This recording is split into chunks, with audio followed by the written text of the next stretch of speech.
महाराजा सूरजमल का जन्म 13 फरवरी 1707 को राजस्थान की ब्रज रियासत के राजा बदन सिंह के घर पे हुआ।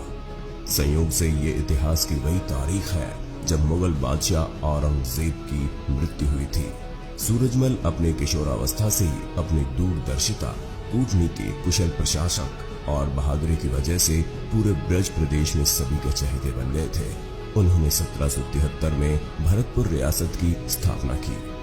उस समय राजा सूरजमल के जयपुर रियासत के महाराजा जयसिंह से दोस्ताना संबंध थे, परंतु एकाएक जयसिंह की मृत्यु होने से जयपुर रियासत को लेकर जयसिंह के दोनों पुत्रों ईश्वरी सिंह और माधव सिंह में सत्ता संघर्ष शुरू हो गया।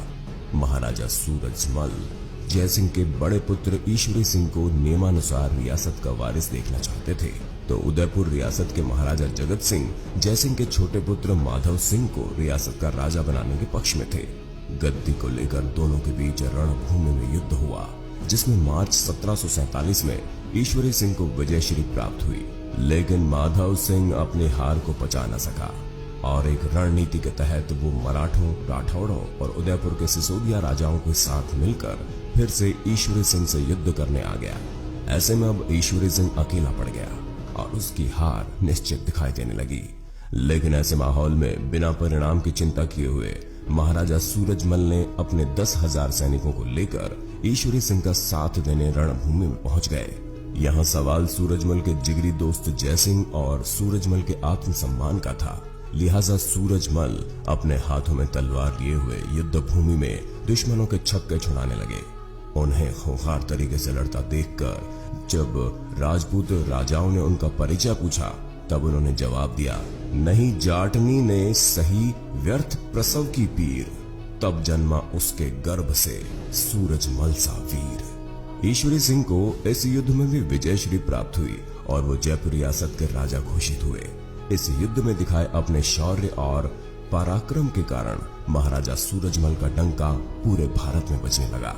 सन 1753 तक महाराजा सूरजमल ने दिल्ली और फिरोज शाह कोटला तक अपने राज्य का विस्तार कर लिया। इससे नाराज होकर दिल्ली के नवाब गजीउद्दीन ने मराठा सरदारों के कान महाराजा सूरजमल के खिलाफ भर दिए।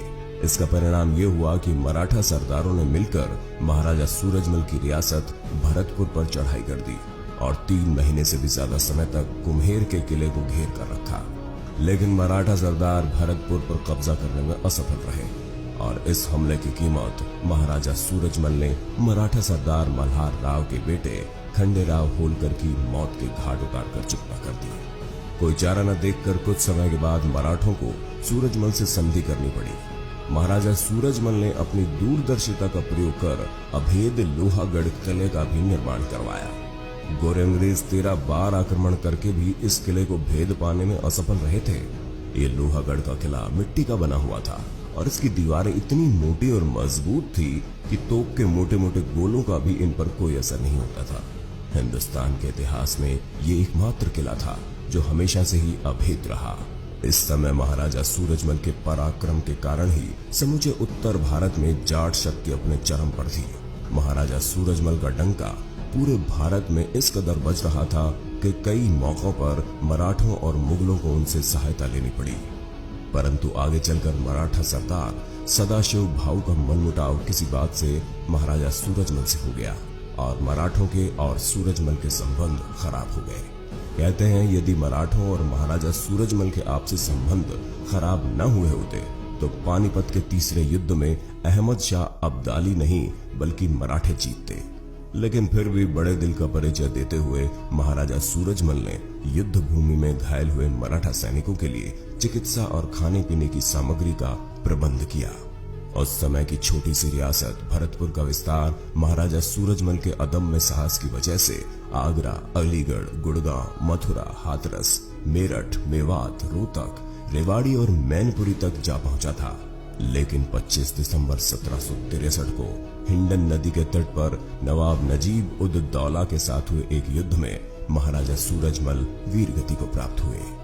भारत के इतिहास को गौरवमयी बनाने में सूरजमल जैसे चुनिंदा योद्धाओं का बलिदान आज भी याद किया जाता है। भारत माँ के इस सच्चे सपूत को हमेशा वीर गाथाओं में याद किया जाएगा।